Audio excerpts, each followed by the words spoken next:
It's now my pleasure to turn your attention to the place where Jenny and I spend a great deal of our time, whether it's in person or it's virtually, which is how we've been working lately, and that is our time at our state legislature. Our legislature is unlike many other across the nation in that it's a full-time legislature. They meet year-round. And in fact, our legislature is extremely active. I wanted to share some statistics with you about the last full legislative session that we've had. In the 2018 through 2019 full two-year legislative session, 11,529 bills were filed, and actually 734 became law. So that gives you a little bit of a sense of how busy our legislature is. An important first stop on that road is the committee process. And in our world, the Education Committee is the most important committee that we work with. The chairs of these committees determine which education bills are considered, what changes will be made to bills in collaboration with the bill sponsors, and how the public hearings will be conducted. And this is really important work that ultimately affects the work that you do in your schools.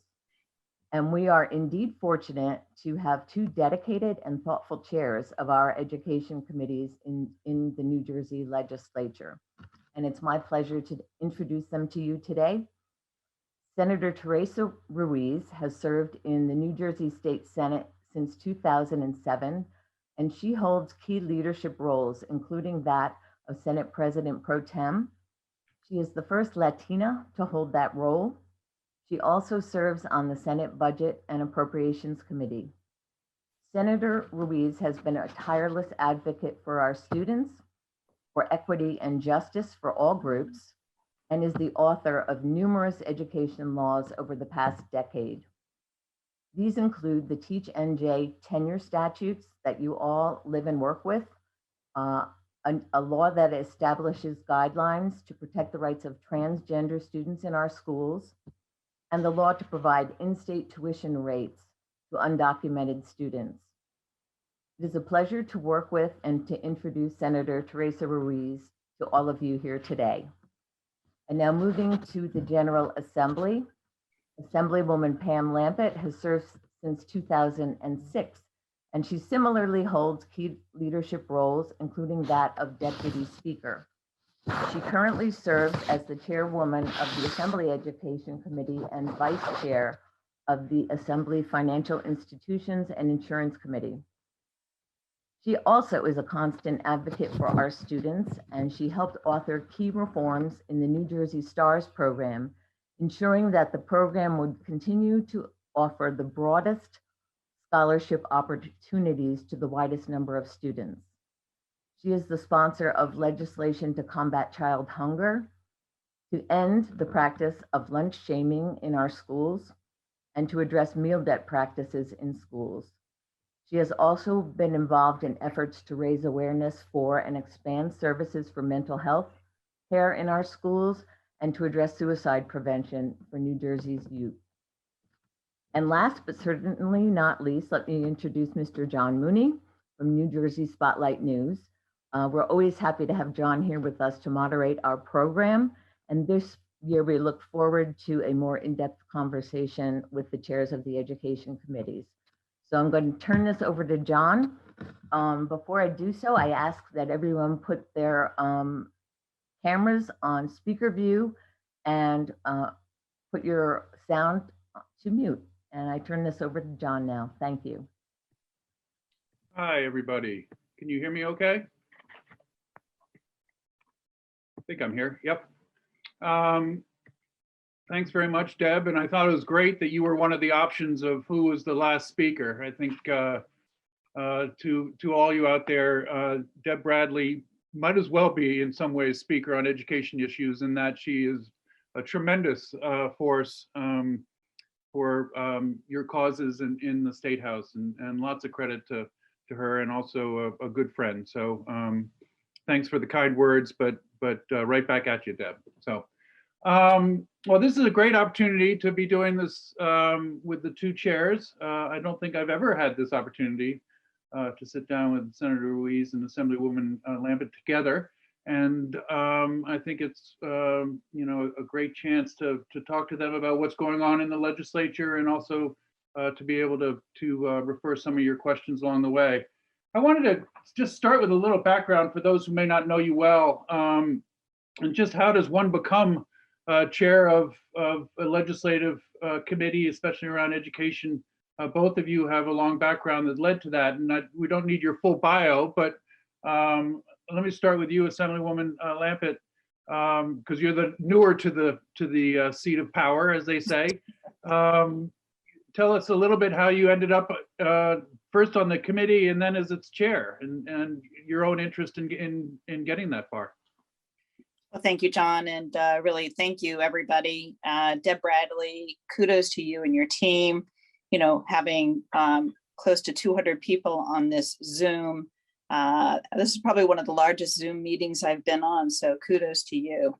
And I think that probably Teresa and I have probably been on a lot of Zoom meetings over the last year.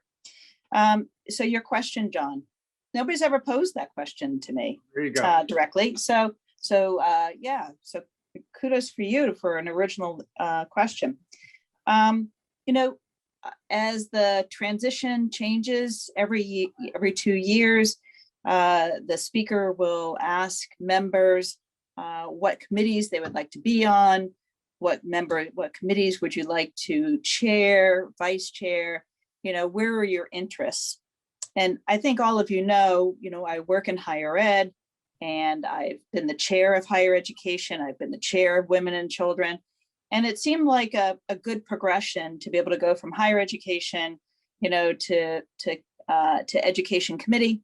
I probably should have done it the other way, but Speaker Joe Roberts, who is near and dear to me, when I came into the assembly, he gave me the best advice. He said, be an expert in what you know. I knew higher ed, so I started the other direction. I'm passionate about education, and so it was a natural sort of progression for me to chair this committee.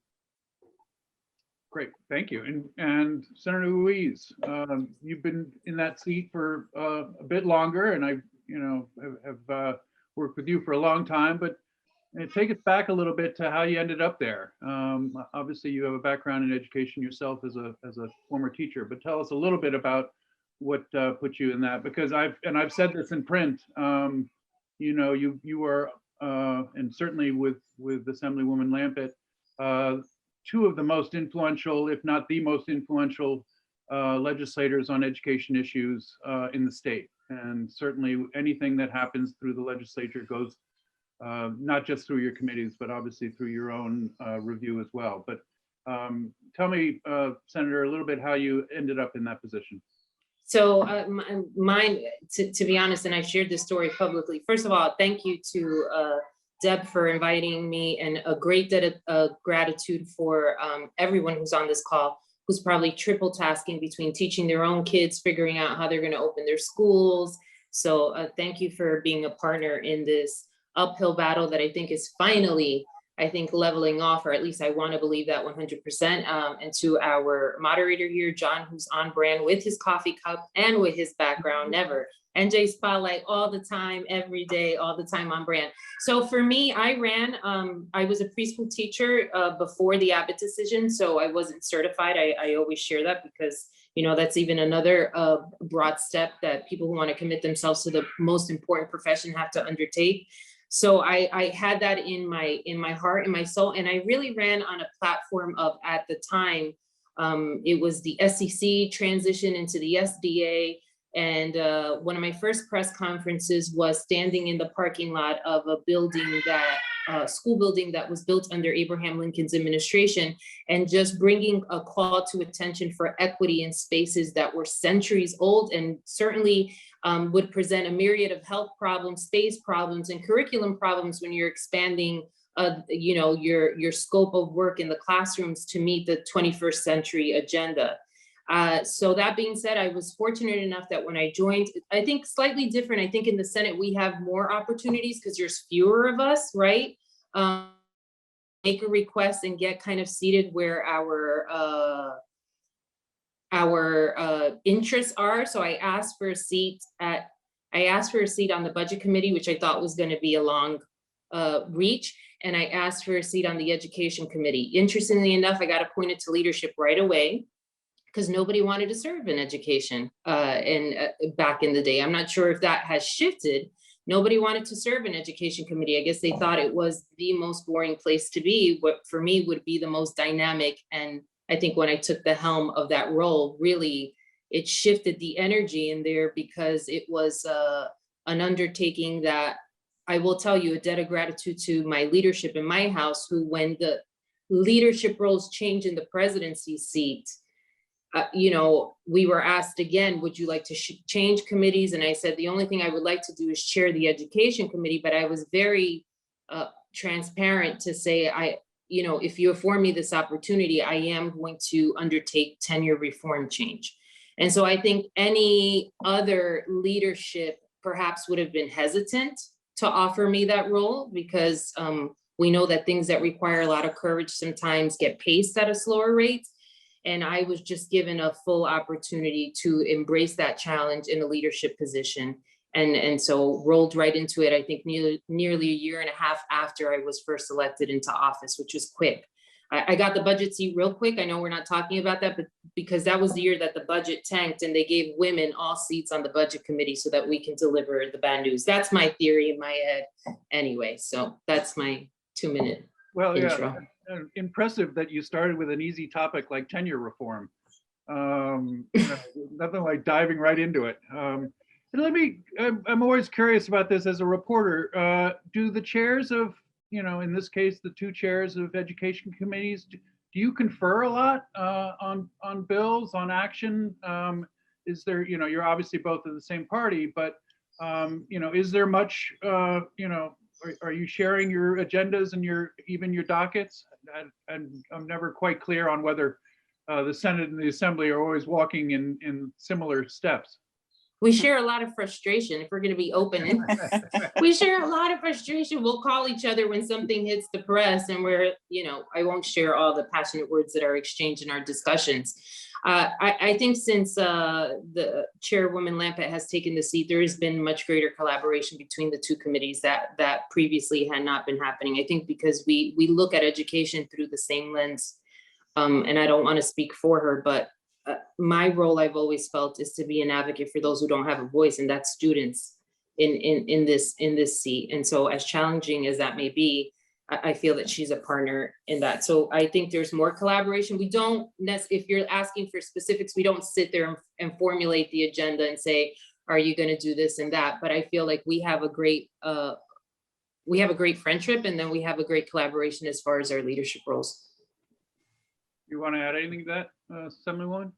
I think really Teresa really covered it. I believe because Teresa and I knew each other well prior to me coming into the education committee and chairing it, it really created a platform for the 2 of us to be able to be the best collaborators we can. So I think that was integral to where we are today and how far we've gone with issues. Certainly things like, safety in our schools, gun safety, social injustice issues and things like this, things that, either Teresa or I have taken on as larger issues. Maybe prior to the pandemic, we've been, up and down the state, conducting meetings and things like this. We want to do it on a collaborative basis. And I think it's important to do so. So maybe it's my idea, but Teresa's right there with me. And if it's Teresa's idea, I'm right there with her too. Well, your time is precious. Our educators should be in schools, not necessarily, spending time telling us duplicative information in different locations. That doesn't always happen within the legislature. I realize that. But, I think Teresa and I feel, there's a lot of issues, and there's a lot of issues for either one of us to spearhead. We're not, we don't have an ego when it comes to this, because as Teresa says, it's about the students, and it's about giving people the voice and being the voice for people who don't have one. And I would be remiss, John, and I think Pam would echo this too. Both of the committees have amazing staffers from our respective offices, and in our own internal offices, are the people who deal with policy are great. So that's always, they're always talking to each other and collaborating. And so I just want to say, I feel like I'm truly blessed between the two women who staff both committees. They're amazing. Yeah, certainly, I can echo that as well. Staff is top notch. So let's talk about where we are and the legislature's role. I mean, I've covered education for, don't even ask how long. And legislatures played a very prominent role. Obviously, the teacher tenure and many other bills, and certainly the budget every year. And I'll admit, early in the pandemic, that the governor's office and the department really seemed to take the lead on the response. And maybe that's the way it should be. But I'm curious what you all view as the legislature's role in dealing with some of the issues of the pandemic, both early on and I know that there's a bunch of bills now before your committees, but talk a little bit about the legislature's role versus the executive when it comes to education policy, especially in what is such a critical time. I'm going to completely push back on what you said there. I think that the way that the structure was set up through the public health crisis, it became the executive responsibility to launch any initiative through regulation, through edict, or to intent. If you recall, in March of last year, it was the legislature that brought the most pressing issue that just was reportedly closed, which was the technology gap. Right? So it's not that we are not taking a role in this pandemic. I feel like at every committee meeting that I have, I put bills that I feel that the department or the administration should be taking the lead, and doesn't necessarily have to happen through a statute change, but I'm doing it so just to elevate the conversation because I'm not hearing it vocalized. It may be happening behind closed doors, but I'm not hearing it vocalized. So, and that bill in March was vetoed by the administration. And then it wasn't through, there are a lot of things that Pam said, neither one of us are ego driven, but I think I became my number one title during that time frame from at least March to July was to be the biggest nag about the technology gap in the state. And so I think the legislature has worked in lockstep, either one, to present pieces of legislation that can be done automatically through regulations or through the power of the pen of the governor, because we're still under that proviso right now. It's still under the Emergency Act. And so while bills don't necessarily move forward, bills become versions of regulations and policy that they're doing currently. And that's, the technology was one thing, and the data reporting system that they're putting out very much mirrors the bill that I drafted months ago that they're now working on, as far as what their attempts are going to be on the collection of data as far as tests. Yeah, and I didn't mean to say that you guys were silent by any means, and maybe it's the power of the governor's office and having a daily briefing which dominates the press's attention. It just, as you mentioned, so much has happened by executive order that the governor does have tremendous power on this. Do you, and Assemblywoman, I'll ask you this, is there much conversation between the chairs, in your case, in the Assembly and the Department of Education behind the scenes? Is there, a lot of back and forth that the public doesn't necessarily see? Yes. Yes. I mean, I had a phone call with the commissioner and some of her lead people just this week. And I think it's important, look at, for the commissioner, let me just say, for the commissioner to take on this job in the pandemic with everything that was going on, I give her, applause, for wanting to take on this job. I mean, this was a challenging situation to walk into. She didn't know myself or Teresa really well. So we had to at least develop some sort of ability to communicate, trust, share, disagree. And the only way to do that right now is to have more frequent conversations. There's, with the inability to bump into people, the inability to say, hey, I'm in Trenton, why don't I come see you? Everything needs to be a little bit more intentional. So for me, it's been very intentional to try and have these conversations. I don't necessarily have to speak with the commissioner herself. She's got, solid staff that oversee curriculum, that oversee, various aspects, and, they're available to us as well. Do they, and I'll ask both of you this, does the department call you or the governor's office call you when they're about to announce something related to schools? Is there Yes, They do. Okay.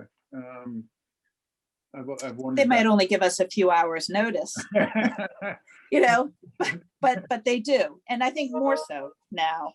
Yeah, I would agree with that. There's been a genuine shift to have more time with announcements and to listen to, I guess, what our opinions are before they make that announcement. And I have seen that things that I've expressed have then been implemented and weaved into their final decisions, which is hopeful. So have they told you anything that we can expect, anything coming soon? No, I will just tell you the last announcement that came out from them with, the collection of data from the school districts, with what their intentions were. I felt like I was very much a collaborative partner in that conversation. And then let me ask about a couple. I mean, a big issue, and I listened to the Senate Ed committee this week, and a lot of discussion about different issues of learning loss. That data, project is somewhat in response to this question mark about whether there's going to be the student learning assessment either in the spring or the fall. Is in your views the department taking the right path on that? I think you, Senator Ruiz, you haven't been a huge proponent of a waiver on that. I think. So a couple of things. I supported the Department of Education's plan that they were rolling out because I think it's a good systemic plan. As we know, all districts do an intro and an interim assessment.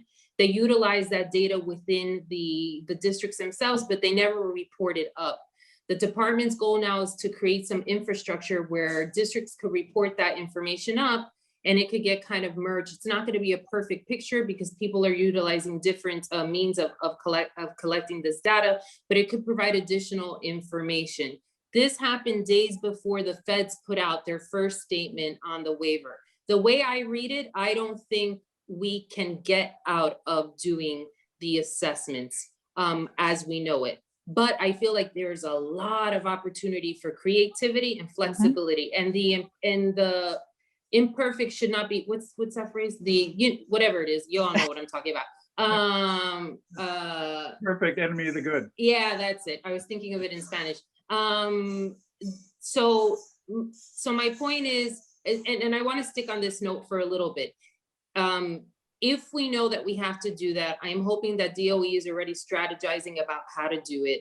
Maybe it's optional. Maybe it's having kids just sit for 1 unit a week. Maybe it takes 6 weeks to do. However it is, whatever it looks like, we should just put all hands on deck, understanding that information is not going to be as clear and precise as it would be next year, right? When kids are inside of the classroom. What I do not want to see happen, and this is coming from an advocate of data collection, right? I do not think we should do this in the fall.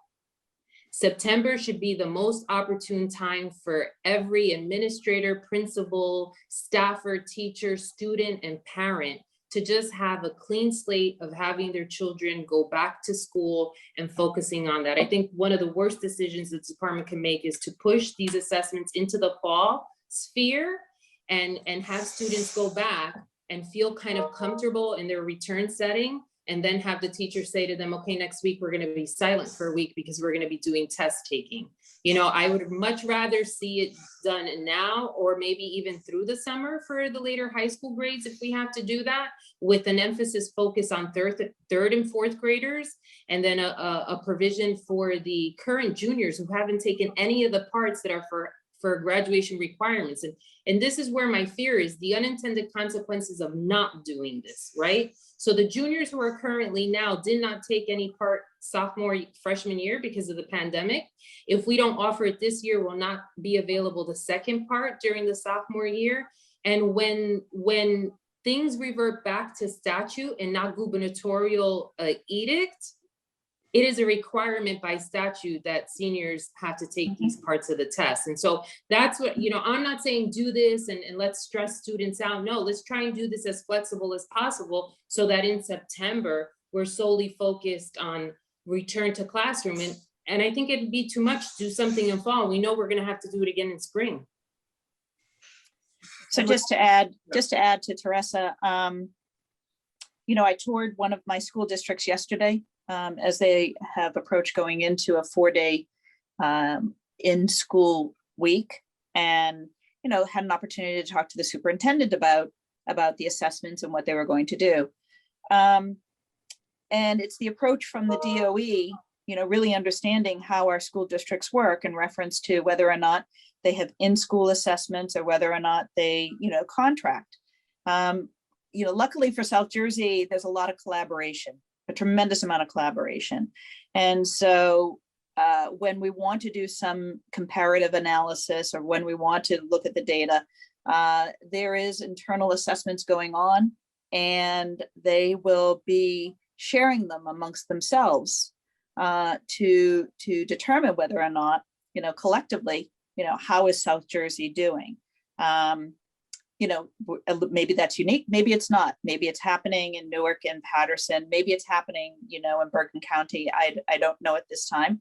It's something that I think that Teresa and I should talk about, after the pandemic, when there's time to really breathe. But, I think that what I know, what I know is that everybody's trying to make a decision based upon the information they have at the time. And we know that the state came out and asked for the waiver, and then all of a sudden, and the federal government said, apply for the waiver, but then all of a sudden the federal government changed their mind.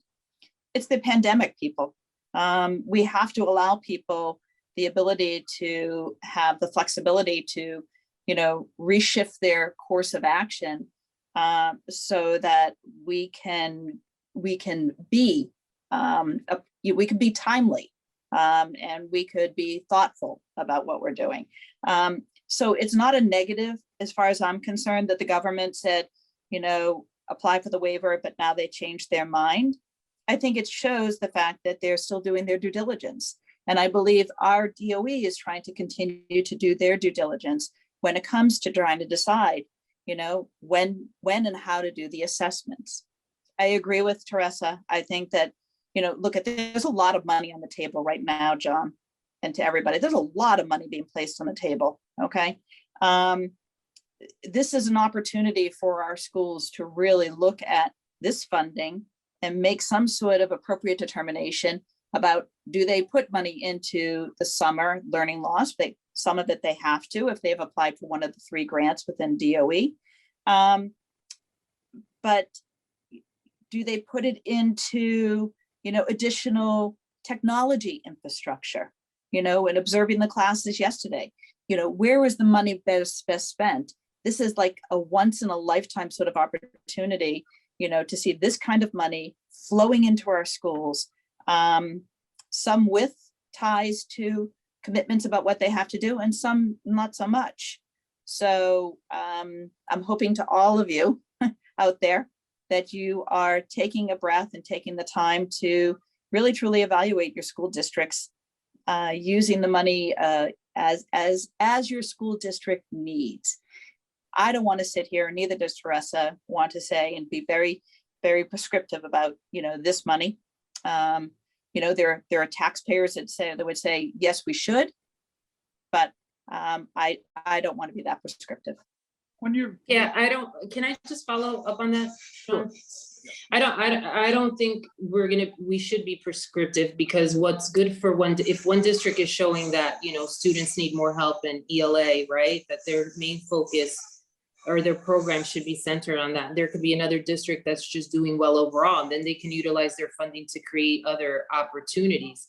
But what I am hoping for and asking is that the DOE, and we've been doing this, and a lot of you worked on our task force during the pandemic that really ran from March through the summer, that helped us create a lot of the pieces of legislation or the requests to formulate aid to the school districts and what was critically needed.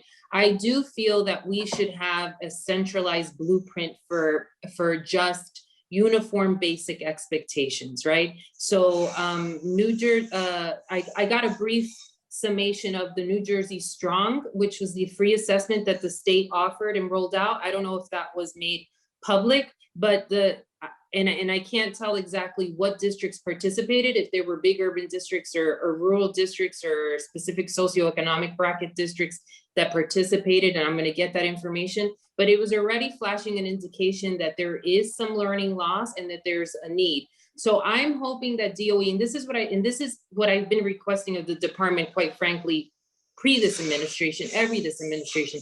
I look forward for the day that the department becomes this repository of data, a beacon of policy, a consistent aid that when a district says, I'm having an issue with this, they can just draw down on collateral material and work collectively with the district to create robust programs.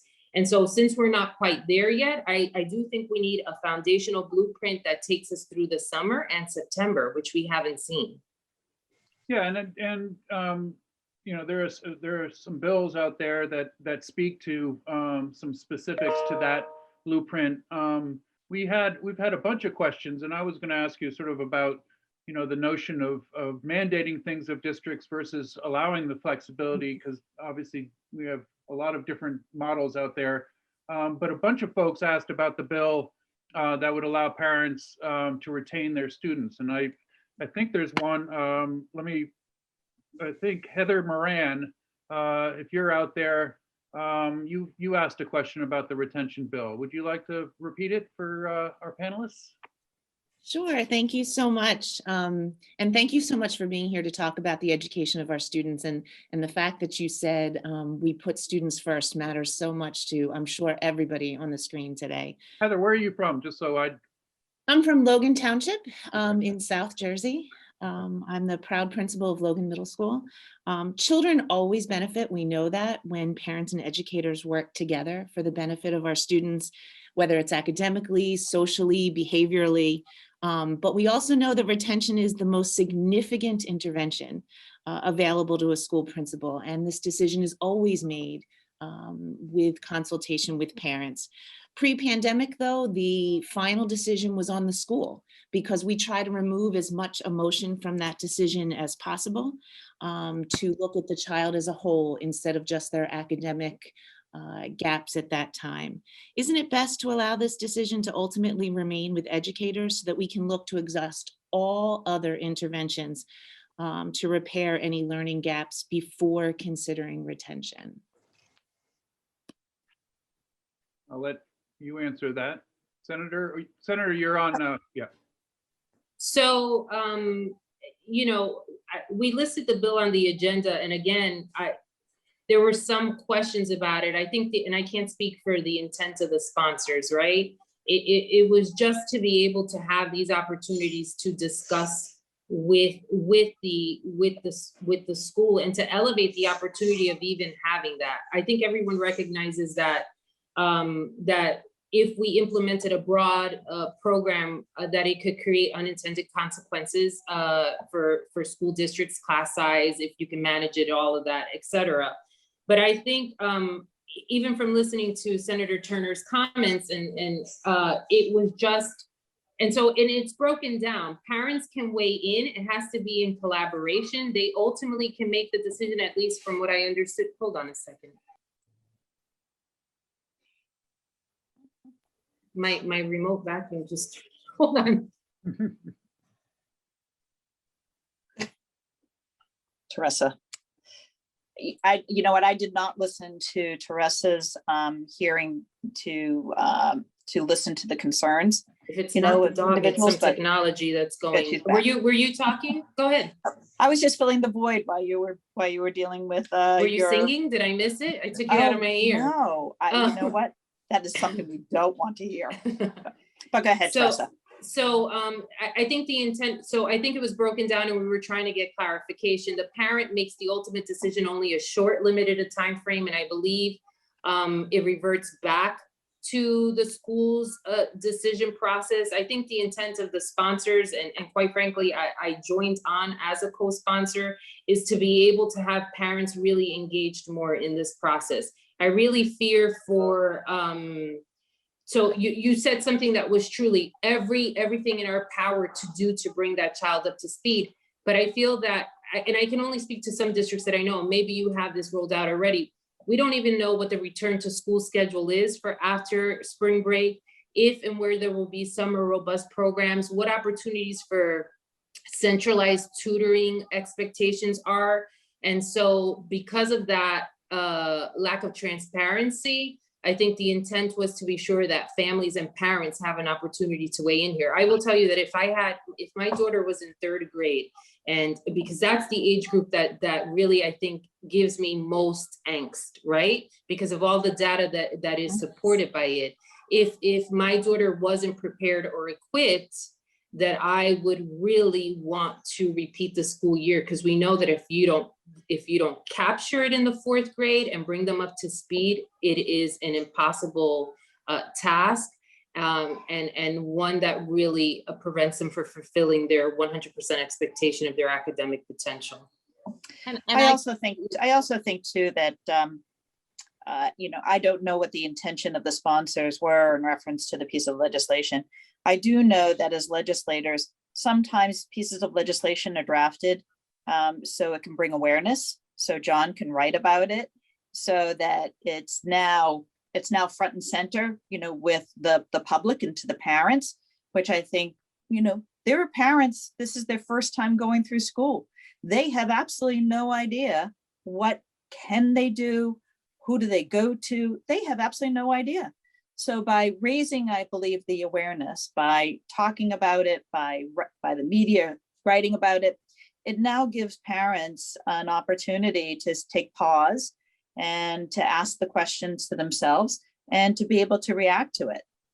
So if all this piece of legislation does is that, it's good. I believe that's really, or to ask DOE to come up with some guidance. I think a lot of it is to spur conversation. And one thing I think that the chair indicated to, one hopeful that I've seen out of this pandemic is that parents have a bird's eye view into classrooms on a daily basis in real time, right? And that's something that we should, as best as we can, keep connected. I know that, so last year, my daughter's only in preschool 4. Last year when she was in class, I would get the report when I picked her up and picked up her homework and talk to the teacher. But now because of the software that they're using, we get the what's going to happen in the class the next day, support videos along with it, parents get to talk to each other. So there have been some positive things that have come out of this that I hope that districts keep in place as far as keeping families connected into what's happening in the classroom. So to do what ultimately we all want to do, and I know what you want to do, is to support the success of the child. We have some limited time and I want to get to some other questions. There's so much we could talk around learning loss or learning delay. I also want to point out Assemblywoman Lampett has been very integral in the package of bills that's been going through regarding student mental health, which I think has a lot of support. A couple non-pandemic related topics, as if there is something like that. As we all know, Senate President Sweeney has put forward a bill related to school regionalization, what he thinks is provide some incentives that would be a spur for districts to move that direction. And I think we have a question from Robin Moore, speaking to regionalization. Robin, if you can identify yourself and keep the question relatively short, because again, we don't have a lot of time. Robin? Hi, good morning. Thank you so much for being with us.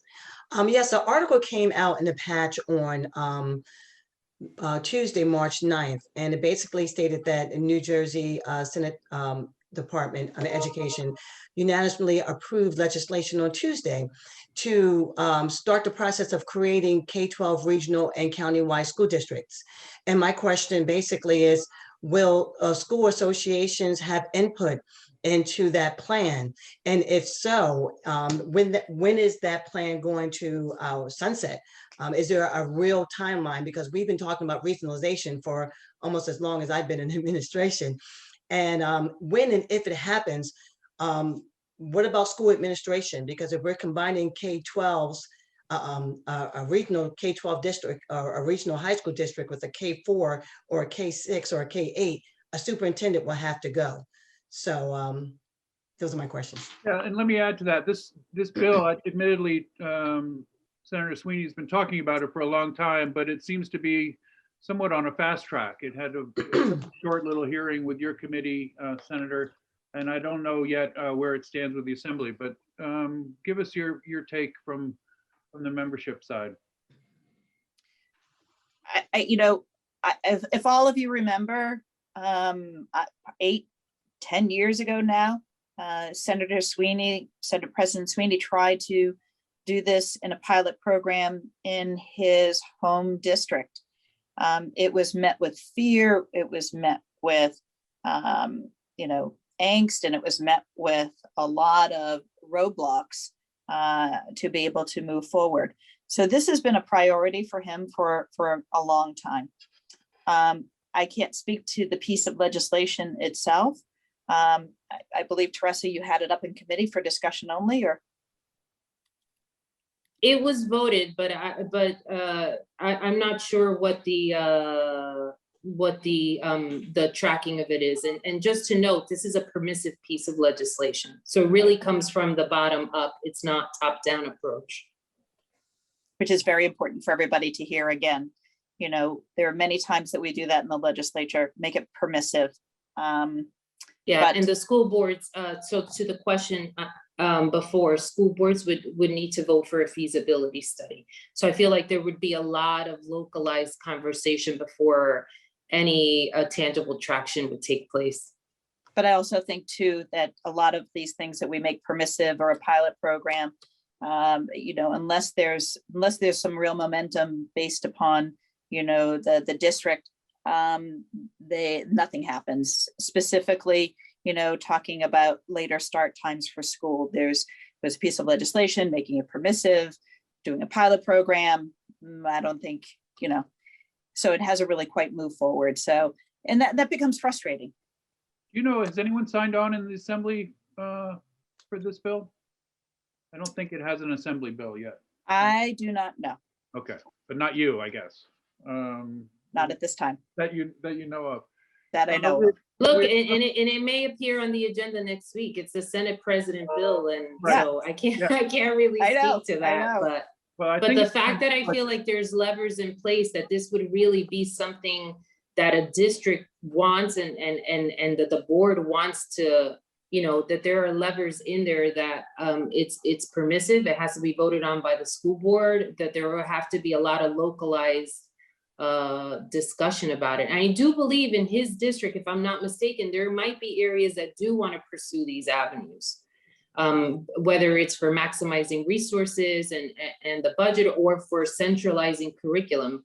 We do see in a lot of, or I've heard this anecdotally, I don't have any school districts. I do have some in Western Essex, that you may have districts that only have a K-8 system, and then a regionalized high school, and each student, when they come into the high school, is totally on a different bandwidth and page, right? Because those districts are using different models, and so that can create some hiccups. And so I know there's been some discussion about the help that maybe that does if you bring in the local districts and everybody's on the same page, and when they start onto the regionalized model, everyone's learning at the same starting line, if that makes sense.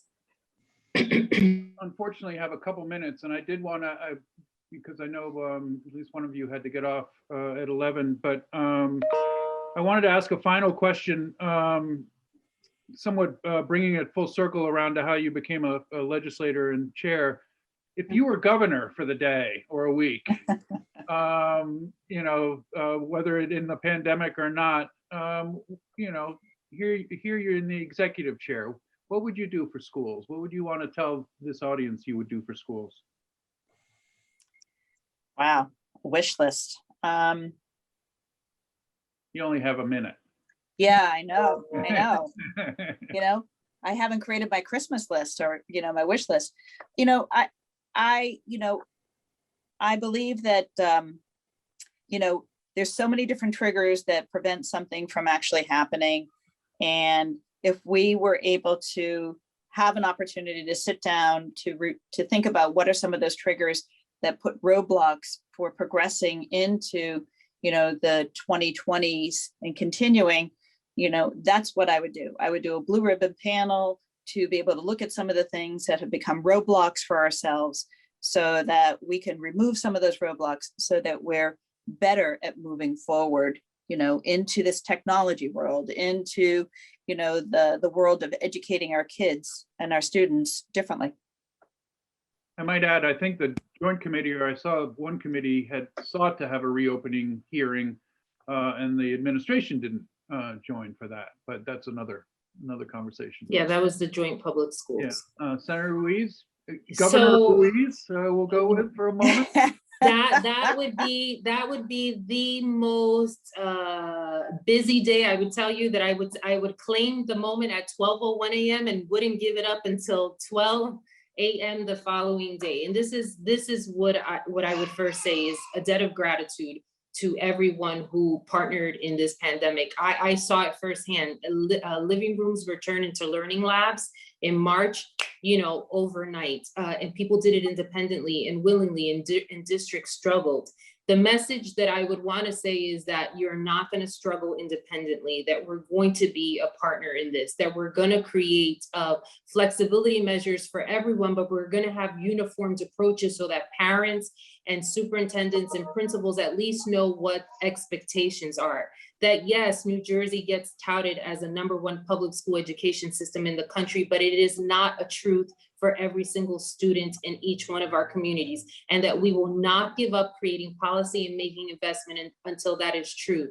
That we will announce universal preschool for every single child in the entire state of New Jersey. That we will look at the academic school year entirely different, because we're seeing that now, that it's not really just an 8 to 3 o'clock kind of frame, that we could go beyond that construct with support and resources, that we are going to put way more money from the feds than $50 million that was put from the CARES money into DOE, that we're going to quadruple that, and that we're going to make a commitment to fully fund the school formula on an annual basis, that we're going to move away from an agrarian society calendar that still streamlines our school system, that we're going to have new buildings, that we're going to have air conditioning in each of our classrooms. And I can go on and on and on. And the reason why I highlight all of these things, because if we don't recognize the power of education as a public policy maker, then we are missing the boat. I don't want to talk about healthcare. I don't want to talk about taxes. I don't want to talk about crime. Each one of those single things is intimately tied